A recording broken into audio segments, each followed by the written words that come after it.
आप कक्षा 10th के छात्र हैं और बोर्ड परीक्षा 2024 की आप तैयारी कर रहे हैं तो ये वीडियो आप सभी बच्चों के लिए स्पेशल वीडियो है, क्योंकि इस वीडियो के अंदर मैं आपको कक्षा 10 सामाजिक विज्ञान सोशल साइंस की जो बुक है आपके अर्थशास्त्र यानी इकोनॉमिक्स, तो इस पूरी बुक के जितने भी आपके मोस्ट इंपोर्टेंट क्वेश्चंस हैं, जितने भी आपके गारंटेड क्वेश्चंस हैं जो आपके 100% बोर्ड परीक्षा 2024 में सामाजिक विज्ञान के पेपर में आने वाले हैं, वही क्वेश्चंस आपको इस वीडियो के अंदर बताने वाला हूं। तो वीडियो को आपको लास्ट तक देखना है। अगर आपने इन क्वेश्चंस को अच्छे से तैयार कर लिया तो अर्थशास्त्र की कंप्लीट जो बुक है वो आपको नहीं पढ़नी पड़ेगी, आपको केवल यही क्वेश्चंस हैं वो तैयार करने हैं। तो वीडियो को आपको पूरा वॉच करना है। और वीडियो को शुरू करने से पहले आप सभी बच्चों से मेरी एक रिक्वेस्ट है, यदि अभी तक आपने हमारे चैनल को सब्सक्राइब नहीं किया है तो सब्सक्राइब कर लीजिए और साथ में नोटिफिकेशन बेल को प्रेस कर लीजिए। प्यारे बच्चों, इस वीडियो के अंदर मैं आपको कक्षा 10 सामाजिक विज्ञान सोशल साइंस की जो बुक है आपके अर्थशास्त्र यानी इकोनॉमिक्स, तो इस बुक के यानी पूरी बुक के जो इंपॉर्टेंट क्वेश्चंस हैं वो इस वीडियो के अंदर बताने वाला हूं, वो भी आपको विद सॉल्यूशन बताने वाला हूं। तो वीडियो को आपको पूरा देखना है। और यहां पर देखिए ये आपके ब्लूप्रिंट पर आधारित क्वेश्चंस हैं और जो आपके यहां पर क्वेश्चन नंबर फर्स्ट आपको दिया गया है, यहां पर रिक्त स्थान है और संगठन मानव विकास रिपोर्ट तैयार करता है, यानी कौन सा संगठन है जो मानव विकास रिपोर्ट तैयार करता है, तो उस संगठन का नाम क्या है आपकी UNDP, जिसको हिंदी में क्या कहा जाता है, संयुक्त राष्ट्र विकास कार्यक्रम। ओके, और अगर आप इंग्लिश मीडियम के विद्यार्थी हैं तो इस क्वेश्चन को आप विद सॉल्यूशन इंग्लिश में भी देख सकते हैं। यहाँ पर ये क्वेश्चन आपके इंग्लिश में लिखा हुआ है और ये आपके आंसर है इसका, यानी इसका सॉल्यूशन है UNDP। और यहाँ पर UNDP का फुल फॉर्म दे रखा है United Nations Development Programme. Okay, और उसके बाद में दूसरा क्वेश्चन आपको दिया गया है। पहला क्वेश्चन मैंने अच्छे से आपको बताया है, अच्छे से आपको तैयार करना है। उसके बाद में प्रश्न संख्या 2 है आपके कि औसत आय क्या है, तो औसत आय के बारे में आपको बताना है। तो औसत आय किसे कहते हैं कि जब देश की कुल आय को कुल जनसंख्या से भाग देकर निकाला जाता है तो उसे प्रति व्यक्ति आय या औसत आय कहा जाता है। यानी जब देश की कुल आय है उसको कुल जनसंख्या से भाग देकर निकाला जाता है, ज्ञात किया जाता है, तो उसे प्रति व्यक्ति आय या औसत आय कहा जाता है। यानी औसत आय का दूसरा नाम भी होता है आपके, जिसको हम क्या कहते हैं, प्रति व्यक्ति आय कहते हैं। तो ये भी आपको अच्छे से याद करना है। अब देखिए इसका एक फॉर्मूला है, इसको ज्ञात करने का एक सूत्र है। प्रति व्यक्ति आय या औसत आय ज्ञात करने का सूत्र क्या है, राष्ट्रीय आय बटे कुल जनसंख्या, यानी राष्ट्रीय आय बटे कुल जनसंख्या। तो ये आपको अच्छे से तैयार करना है। और इस क्वेश्चन को विद सॉल्यूशन आप देख सकते हैं कि what is the average income, ये आपके क्वेश्चन है, ये इंग्लिश में लिखा हुआ है और ये इसका सॉल्यूशन है। कंप्लीट सॉल्यूशन आप देख सकते हैं। उसके बाद में देखिए प्रश्न संख्या 3 है आपके, प्रश्न संख्या 3 है कि किस क्षेत्र में अल्प रोजगार सर्वाधिक मिलता है, कि कौन सा क्षेत्र है जिसमें अल्प रोजगार है वो सर्वाधिक मिलता है। तो ए ऑप्शन में आपको दे रखा है सेवा क्षेत्र, बी में आपको दे रखा है उत्पाद क्षेत्र, सी में आपको दे रखा है उद्योग क्षेत्र और द में आपको दे रखा है कृषि क्षेत्र। तो इसका करेक्ट आंसर क्या होगा, यहाँ पर ऑप्शन नंबर द यानी कृषि क्षेत्र, यानी किस क्षेत्र में अल्प रोजगार सर्वाधिक मिलता है, तो कौन से क्षेत्र में मिलता है, कृषि क्षेत्र। ये आपको अच्छे से तैयार करना है और इस क्वेश्चन को आप इंग्लिश में भी देख सकते हैं यहाँ पर। और उसके बाद में देखिए क्वेश्चन नंबर 4 आपको दिया गया है यहाँ पर।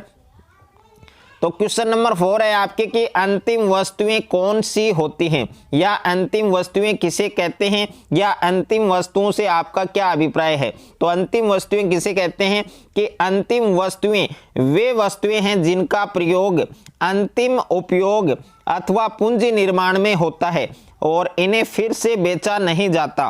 कि अंतिम वस्तुएं वे वस्तुएं हैं जिनका प्रयोग अंतिम उपयोग अथवा पूंजी निर्माण में होता है और इन्हें फिर से बेचा नहीं जाता, उन्हें हम क्या कहते हैं, उन्हें हम अंतिम वस्तुएं कहते हैं। तो ये आपको अच्छे से याद करना है। और इस क्वेश्चन को आप इंग्लिश में भी देख सकते हैं कि what are the last thing, और ये इसका सॉल्यूशन दिया गया है जो इंग्लिश में है। तो जितने भी बच्चे इंग्लिश मीडियम से हैं वो इसको अच्छे से याद कर सकते हैं। उसके बाद में प्रश्न संख्या 5 है आपके प्रच्छन्न बेरोजगारी क्या है। अब देखिए प्रच्छन्न बेरोजगारी का एक दूसरा नाम है आपके छिपी हुई बेरोजगारी, तो ये भी आपको अच्छे से याद रखना है। प्रच्छन्न बेरोजगारी क्या है, तो प्रच्छन्न बेरोजगारी की जो डेफिनेशन है, जो परिभाषा है, वो आपको क्या याद रखनी है कि किसी कार्यस्थल पर यदि आवश्यकता से अधिक लोग कार्य कर रहे हों तथा जिनके जाने से उत्पादन पर कोई असर न पड़े, ऐसी स्थिति को क्या कहते हैं, अल्प बेरोजगारी, छिपी बेरोजगारी या प्रच्छन्न बेरोजगारी कहते हैं। और यह बेरोजगारी सेवा क्षेत्र में भी पाई जाती है और यहाँ हजारों अनियमित श्रमिक पाए जाते हैं जो दैनिक रोजगार की तलाश में रहते हैं और वे श्रम साध्य, कठिन और जोखिमपूर्ण कार्य करते हैं किंतु अपनी क्षमता से कम आय प्राप्त कर पाते हैं। उन्हें हम क्या कहते हैं, प्रच्छन्न बेरोजगारी कहते हैं।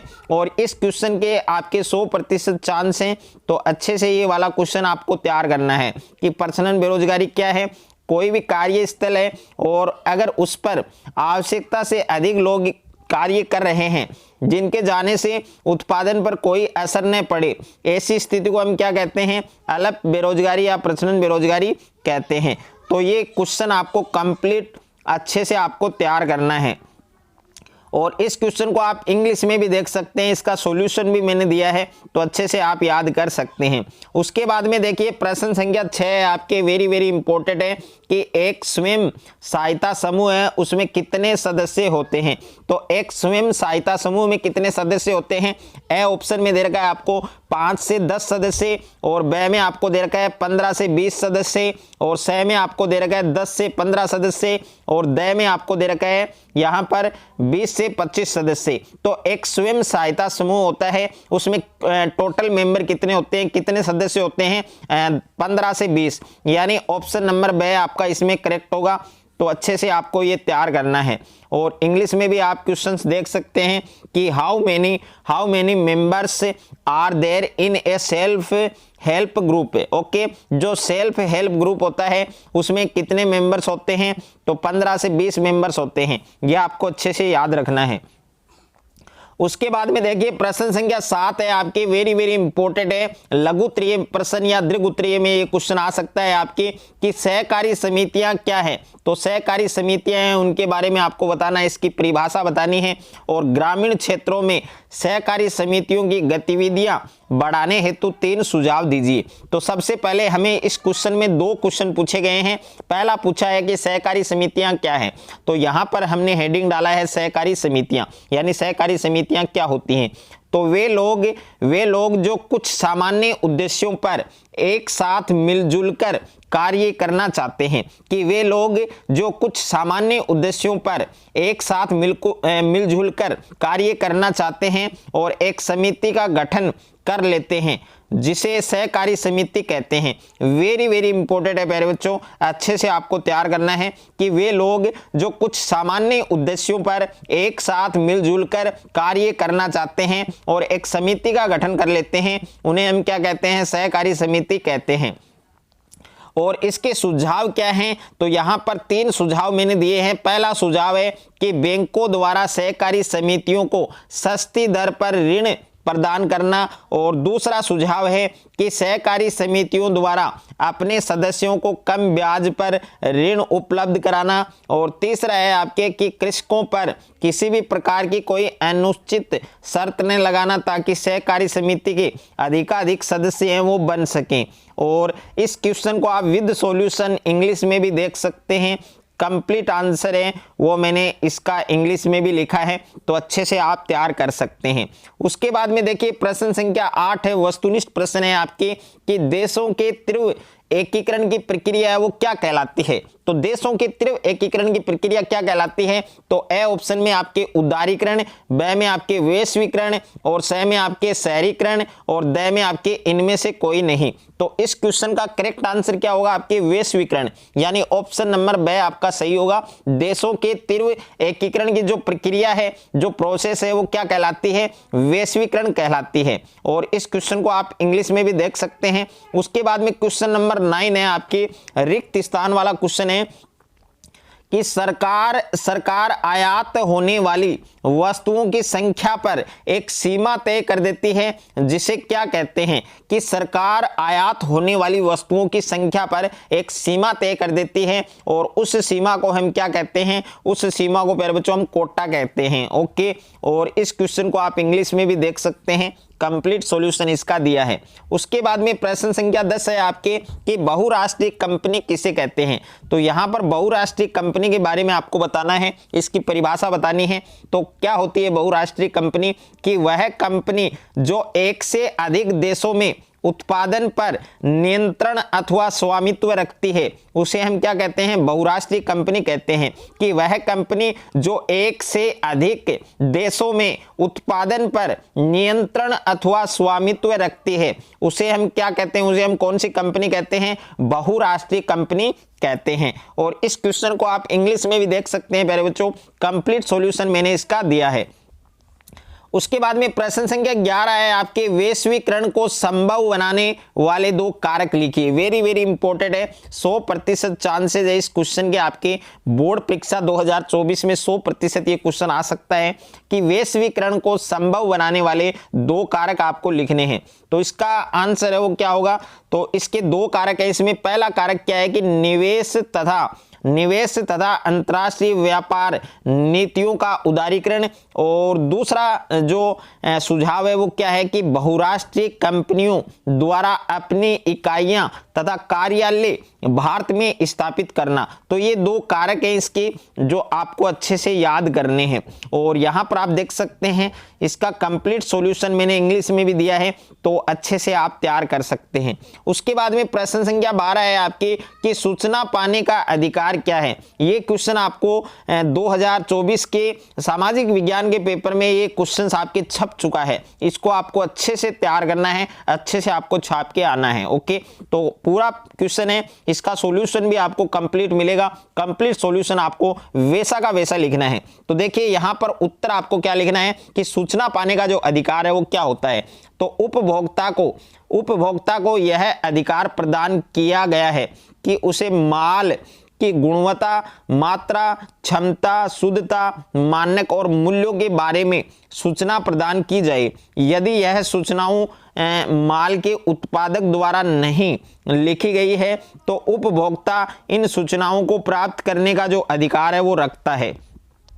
नेक्स्ट है आपके कि आज सरकार द्वारा प्रदत्त विधिक सेवाओं की उपयोगी बनाने के लिए सूचना पाने के अधिकार का दायरा है वो बढ़ा दिया गया है। और अक्टूबर 2005 में भारत सरकार ने एक नया कानून लागू किया जो आरटीआई या सूचना पाने के अधिकार के नाम से जाना जाता है। तो ये सूचना पाने का अधिकार है, अच्छे से आपको याद करना है। और यहाँ पर इंग्लिश में क्वेश्चन लिखा है कि what is the right to get information, यानी सूचना पाने का अधिकार क्या है, संक्षेप में इसको बताना है।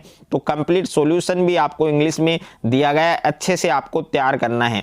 तो प्यारे बच्चों, जितने भी इंपॉर्टेंट क्वेश्चन हैं सारे क्वेश्चंस मैंने इस वीडियो के अंदर आपको बताए हैं इस बुक के, तो अच्छे से आपको तैयार करना है। अगर अभी तक आपने जो जियोग्राफी की बुक है, जो आपकी भूगोल की बुक है, उसके इंपॉर्टेंट क्वेश्चंस आपने अभी तक नहीं देखे हैं तो डिस्क्रिप्शन में उसका लिंक आपको मिल जाएगा, वहां जाकर आप उस बुक के भी इंपॉर्टेंट क्वेश्चंस हैं वो देख सकते हैं, अच्छे से आप तैयार कर सकते हैं। अगर आपको जियोग्राफी में भी एक अच्छा स्कोर करना है तो वो वाला वीडियो भी आप देख सकते हैं, जिसका लिंक मैंने डिस्क्रिप्शन में दे दिया है। अगर आपको ये वीडियो अच्छा लगे तो वीडियो को आप ज़्यादा से ज़्यादा बच्चों के साथ शेयर करें, ज़्यादा से ज़्यादा वीडियो को लाइक करें, और चैनल पर आप नए हैं तो चैनल को आप सब्सक्राइब कर लीजिए और साथ में नोटिफिकेशन बेल को प्रेस कर लीजिए ताकि कक्षा 10th से रिलेटेड कोई भी वीडियो आपकी मिस ना हो।